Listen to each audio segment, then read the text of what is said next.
Hey friends, welcome back to my channel. Today I am sharing the very exciting footage and pictures of us picking up our cows last weekend. We went to Milky Way Farm in Star, South Carolina, where we met Iris and Brad, who are generational dairy farmers. And Iris is incredibly well educated in agriculture and dairy science. She was so helpful getting to know her over the last 8 months, and she is the one who put on this auction for all the dairy cows that they were looking to sell to families looking for a family milk cow. In fact, if you are in the Southeast and having a hard time finding Jersey milk cows for your homestead or your family, they will be doing another one this time next year, and I could help put you in touch with her if you can't find her online. They were a fantastic family. They have a beautiful, well-run farm, and we were just really glad to meet them and to be a part of this. So we look forward to staying in touch with them for many years to come. Here you can see our two youngest came with us, and they were so happy to be a part of this process. This is where Iris and Brad were trying to load Penny into the trailer. This is the first time that she has ever been in a trailer. Most of their cows don't leave the farm unless they are being taken to a show, but this Penny was just one of their dairy production girls, so I don't know that she ever went to a show. They said this was the first time that she'd ever been in a trailer, so it was quite the task. She weighs about 850 to 900 pounds, and just getting her to put that first foot into the trailer it was quite a task. I also wanted to share a tiny bit of what the auction was like. So it was all online or virtual. We used the WhatsApp app, which I had never used before, and it was basically done via group texting. Every cow in the auction had their own page, and you could get permission to join each group depending on which cows you were interested in. And they went from oldest to youngest cow and calf for the whole auction. Our original first choice is actually the cow whose picture I put in my, one of my last videos. And we did not get her. In a lot of areas of the country, if there are Jersey cows pretty readily available, you can usually buy them for between $1,200 and $1,500. And that includes cows that are in milk, so they're already producing milk right now. You can begin milking them right away. And they're already bred back, so they will be having another calf sometime over the next 9 months, which means they will continue to be lactating. You must continue to rebreed dairy cows if you want them to be producing milk. They need to have another calf every 12 to 18 months or so, or they will eventually just dry up.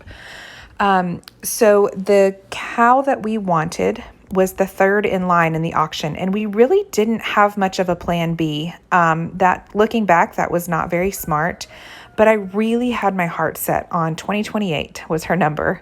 However, there was a man in West Virginia who had his heart set on 2028, and his pockets were exceedingly deeper than mine.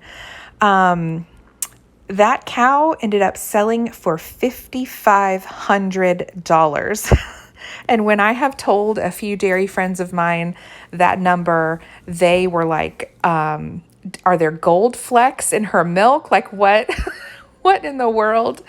I will say, because I know I would be curious if I were you, the cows that Milky Way Farm sold in the auction that are already in milk and bred back and due with another heifer, the bids started at $2,500. So when we lost 2028, that number got way too high, far, far out of our budget.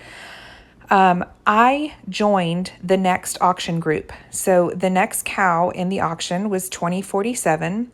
I had not researched her. I had not read anything about her. I wasn't interested in any other cows.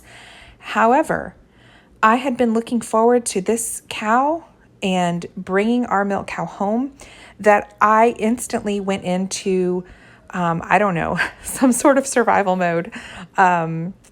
And I was determined, okay, I'm bidding on the next cow. I lost my favorite. Now it's time to move on.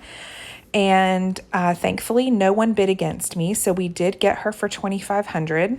The calf we got with Penny is actually not her calf, but she is a Jersey Red Angus cross, and it is a girl. She was just born, I believe, February 9th, maybe. She was a week old when we brought her home. And she's precious. Oh my goodness, she's like a new puppy. She's so friendly, and she will lick you and see if you have teats and run around and hop like a little goat or bunny. She's adorable, and we are having a blast with her.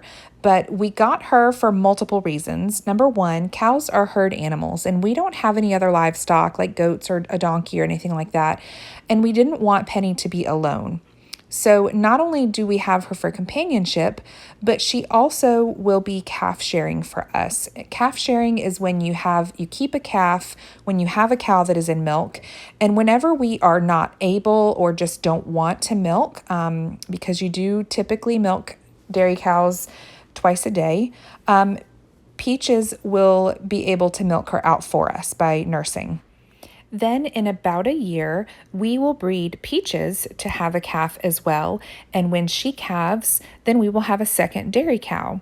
We would love to be a source of raw milk for our local friends and family. Now, up to this point where you're seeing right here, Penny had not let Peaches nurse on her. She has never been hand milked and never had a calf on her. So this was pretty amazing. Our first 12 hours with the cows home was nothing short of miraculous. First of all, the metal thing that you can see in this video is called a kick bar. It slides right up under her hip joint where there's some cartilage, and it does not hurt her at all, but it does make it difficult for her to kick hard. She can still shift her leg, as you can see her trying to push Peaches away a few times. But when the side that the kick bar is on, she cannot get a nice big kick that would hurt someone. So we had a hard time moving her in any way. We couldn't even get the halter on all the way, so we just put the rope loosely around her neck so she wouldn't pull away. And I literally sat on the grass and I milked her by hand. It was amazing. Amazing. Now, I did not get a lot of milk, and I ended up giving it to either the dogs or the chickens. I can't remember. Oh, no, I know. We put it in a bottle for Peaches. That's what we did. But it just felt like such a huge success. Now, this part that you're seeing right here is a day or two later, and my husband had built a milking stanchion so that we can safely secure her while I'm hand milking. Because let's face it, it's pretty terrifying and intimidating to be basically resting underneath a 900-pound animal milking her. At the time of editing this video, we have now been milking for 5 days now, and I can tell you, Penny has not once tried to kick me. She has not stepped in the milk bucket. She has not knocked the milk bucket over. I cannot believe, I really am in shock at how sweet and gentle she is. We could not have asked for a better cow, except maybe a cow with slightly longer teats. Hers are quite short, and it makes it really challenging to milk her by hand. But we do have a milking machine coming tomorrow, so I look forward to trying that out. My hands are sore in areas that I didn't even know I have muscles. Lastly, I just had to share this funny story with you. So my family has used a Berkey water filter for going on 10 years now, and we use it so much, and that's all that we drink as far as water, that when we go to friends' houses or restaurants or out of town or anything, my kids will quietly whisper, "Do we have to drink sink water?" Because they're not accustomed to drinking city water. We can taste and smell the chlorine and whatever else is in it. So it's simply a matter of preference, and we really prefer highly filtered water. It tastes wonderful. It doesn't have a taste. It's refreshing. Well, Penny has not been drinking very much since she got home. In fact, she became quite constipated and was very uncomfortable a few days after she got home. And Iris, the farmer, said, Unfortunately, our cows are water snobs and refuse to drink chlorinated city water. They have all been raised on well water. I thought that was hilarious since we jokingly call ourselves water snobs as well. So thankfully, we were able to solve that problem quite easily by just going to Walmart and picking up an RV hose filter from the camping section. We now are giving Peaches and Penny both filtered water that has the chlorine filtered out of it. I think that's pretty much the bulk of what's filtered out. It's not a super expensive filter by any stretch. In fact, I think we paid $30 for a 2-pack. So all in all, I would say our first week with our cows at home has been a smashing success. We absolutely love them being here, and I am just now starting to get adjusted to having milk in our refrigerator. It is very exciting. Jersey cows are known for having rich milk that is high in cream content. You can see from this milk in our refrigerator, as the milk sits in the jar, the cream separates and rises to the top, and the bottom is just the milk. So I'm pointing out these incredible cream lines. These half-gallon jars are more than 50% cream. That is really, really incredible. I am going to start making a video today on turning some of this cream into sour cream and butter. I'll see you next time. Thanks for watching.